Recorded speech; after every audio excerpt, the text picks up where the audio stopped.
You mentioned on the broadcast. Yeah. There was also a broadcast with one Tom Brady, Yes. who I think he's taken strides forward. I know he took a lot of heat in his first year as a broadcaster. I think he's gotten better. Sure. But there is something that is unfolding, which I think is an incredible conflict of interest. And that is Tom Brady in the booth, but not necessarily what happens when he's in the booth. It's what happens when he's in preparation. Because as a broadcaster, you get you get incredible access to your opponents.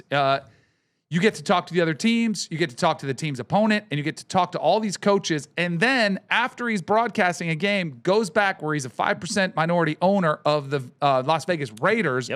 And he's on the headset during the game talking to the coaches, providing insight. He meets with Chip Kelly 2 to 3 times a week to help game plan.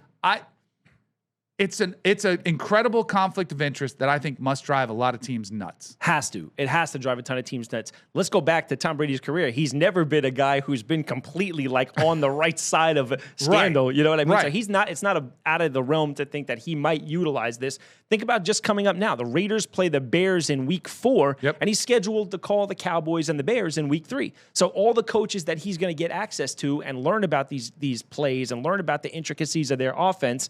You got to think how much of the Bears really going to give him. Right. You know what I mean? I wouldn't give him a ton. I do when he had his contract, because he's making $350 million with Fox. Yeah, for sure. And when he bought a portion of the Raiders, I do think there was something that came out that said he wasn't going to have traditional access to the other coaches. And that was last year. They had special rules where he wasn't allowed to be in these meetings. Because if I'm Ben Johnson with the Bears, there's zero chance I'm meeting with him. The NFL relaxed those rules this year. So now he's able to be inside these meetings. And if I'm the Bears or any opponent, like don't that's come talk to me this week. I'm sorry. Nothing for you. Sorry, but not sorry.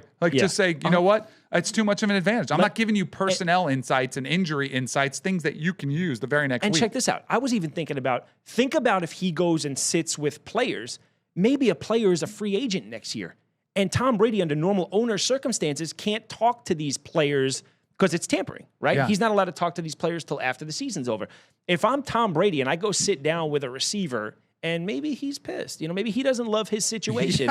You're talking to the greatest player of all time. I'm going to use my influence as Tom Brady to say, yeah, man, I don't like how they could probably use you here or do that with you this year. Come to the Raiders next year. You know what I mean? Yes. You ever think about that? Absolutely. There are way too many conflicts of interest. Although he is Tom Brady. He's making a lot of money. I don't think anything changes except the way other teams approach it. And I would expect him to get a lot of treatment where he gets a silent treatment or he gets a cold shoulder, and I don't blame him. We've heard of the Jordan rules. Right? Yeah. Brady, that's the drill with everything, though. You get special privileges when you're a special, type of player or a type of, personality. Did you see Tom Brady's playing flag football? I did see that. I love it. Is he going to have to beat out Rajon Rondo for a starting quarterback of the 2028 U.S. Olympics? Rajon Rondo was throwing darts around. He looked good because I think he fits the game better than Tom Brady does. But if you don't know, Tom Brady and a lot of other NFL legends and 3 NFL coaches are going to be playing in a flag football game over in Saudi Arabia, which will be interesting. What do you think the number is? I'm saying $10 million is what Brady gets to go play one game over there. Well, those Saudi Arabia, they have like unlimited funds over there. Like you look at,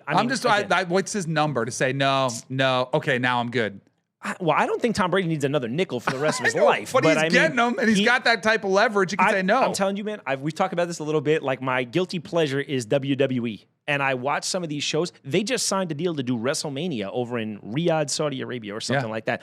It's because the money is different. Like, they've got guys who haven't wrestled in like 15 years. They're old and decrepit and on their couches now. And these Saudi Arabian, like, oil guys or whatever they are, they'll throw $15 million at a Brock Lesnar to come off the couch and just be an attraction over there. Their fund, I forget the name of the fund, but it's like 600 or 700 million. It's absurd. Oh yeah, they have like a Saudi sports fund or something like that. It's 600 or 700 billion. Yeah. It's I've heard them talk unlimited. about it on PBD. I think a little bit. They just be careful. They just better be careful that they don't start a flag football league that takes on the NFL, because a lot of those NFL players would bail just like the golfers did for LIV. Of course. Yes, they That's would. so funny. That's great. That's a great observation. Yeah.